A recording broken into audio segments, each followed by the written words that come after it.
Shalom Bapak Ibu Saudara-saudari yang dikasihi Tuhan.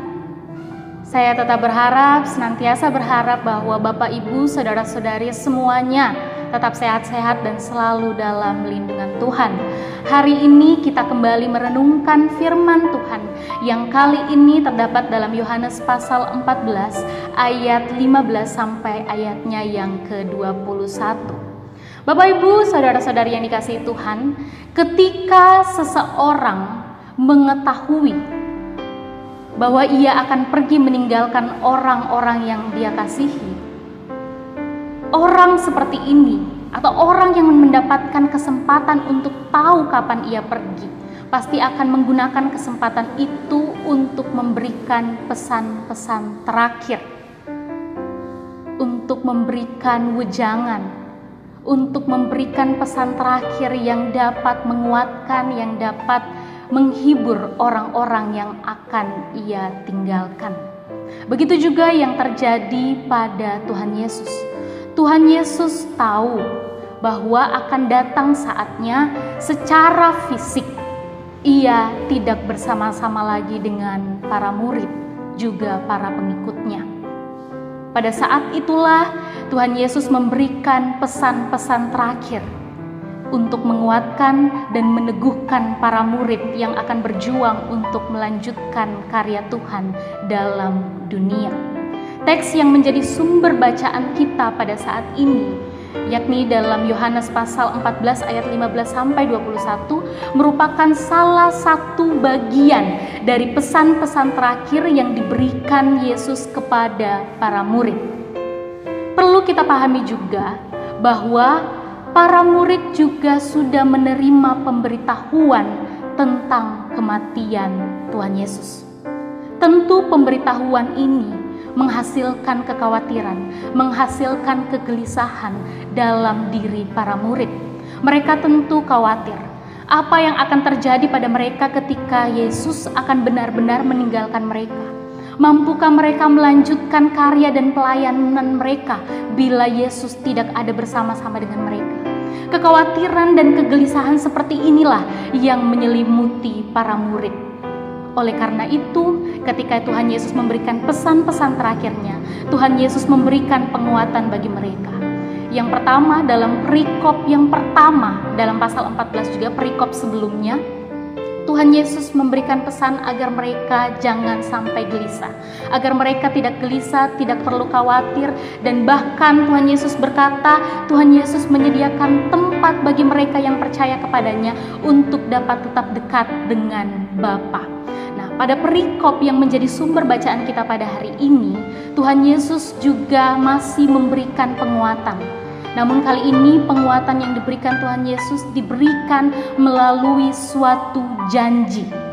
Janji bahwa Tuhan Yesus akan mengirimkan Roh, akan mengirimkan penghibur, akan mengirimkan Roh Kudus yang dapat menjadi penolong, menjadi penghibur yang akan menuntun dan menyertai para murid sama seperti Tuhan Yesus menyertai mereka. Seakan-akan Tuhan Yesus tahu betul bahwa memang itulah yang sangat dibutuhkan oleh para pengikutnya.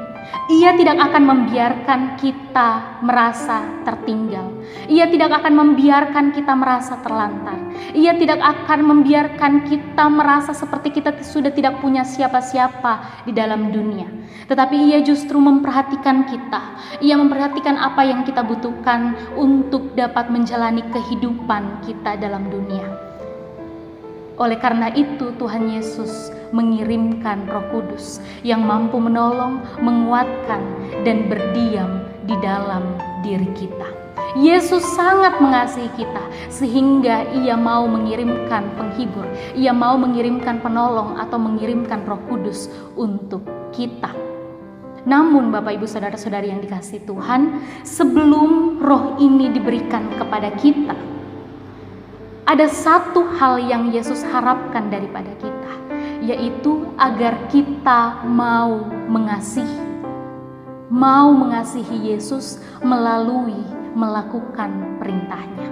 Menarik bahwa perintah yang dimaksudkan oleh Yesus, sangat mungkin bahwa perintah yang dimaksudkan ini adalah perintah yang dituliskan dalam pasal 13, yaitu perintah untuk saling mengasihi.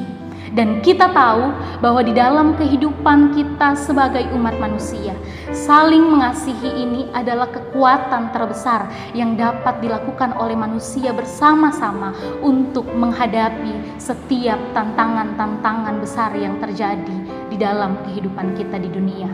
Jadi Bapak Ibu Saudara-saudara yang dikasihi Tuhan, segala yang diinginkan Yesus bagi para murid dan untuk semua pengikutnya adalah untuk kebaikan umat manusia itu sendiri. Namun ketika kita mulai belajar untuk mewujudkan kasih di dalam kehidupan kita, kasih, perintah untuk saling mengasihi ini bukan hal yang baru kita dengar pada saat ini. Sudah sering sekali kita dengar.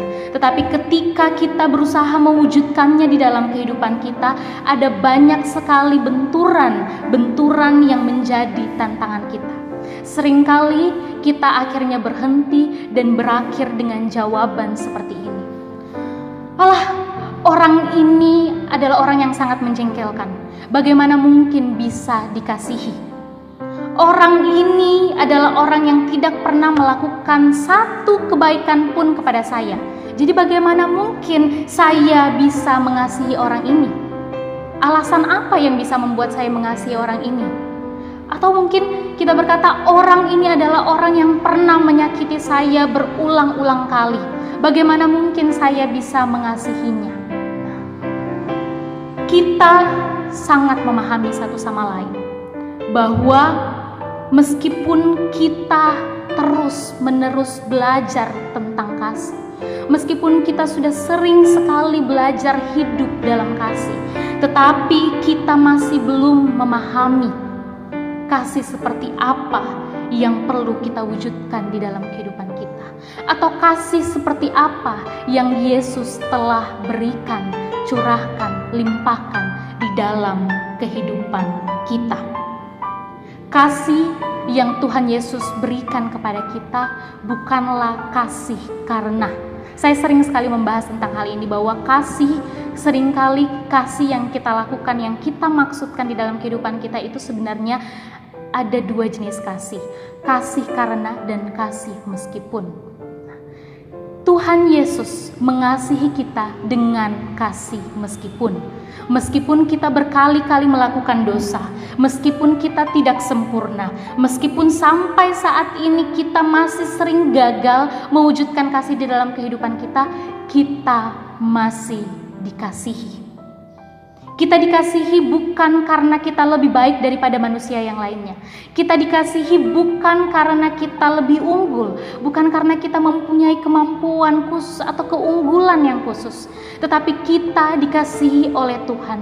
Di dalam segala kerentanan, di dalam segala keterbatasan kita, Tuhan menerima, Tuhan mengasihi apa adanya diri kita. Hari ini Bapak Ibu Saudara-saudari yang dikasihi Tuhan, dengan tema mengalirkan kasih, kita kembali diajak, kita kembali diingatkan untuk dapat mewujudkan kasih di dalam kehidupan kita. Tetapi jangan sampai kasih yang kita wujudkan ini hanya berhenti, hanya berakhir pada kasih pada kasih karena.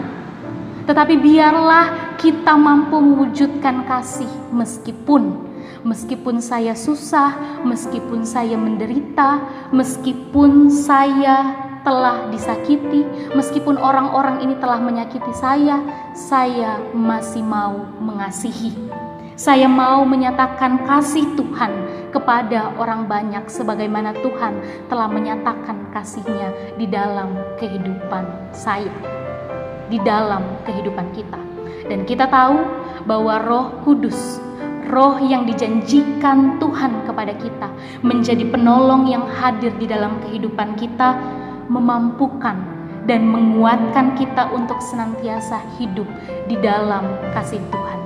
Roh Kudus yang telah dicurahkan, Roh Kudus yang telah diberikan kepada kita dan yang telah diam di dalam diri kita masing-masing ini adalah Roh Kudus yang tidak akan pernah menyerah.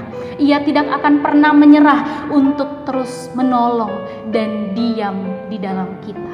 Asalkan kita mau membuka diri, kita mau membiarkan roh ini tinggal di dalam diri kita, sebagaimana kita membiarkan Tuhan Yesus, sebagaimana kita menerima Yesus di dalam kehidupan kita.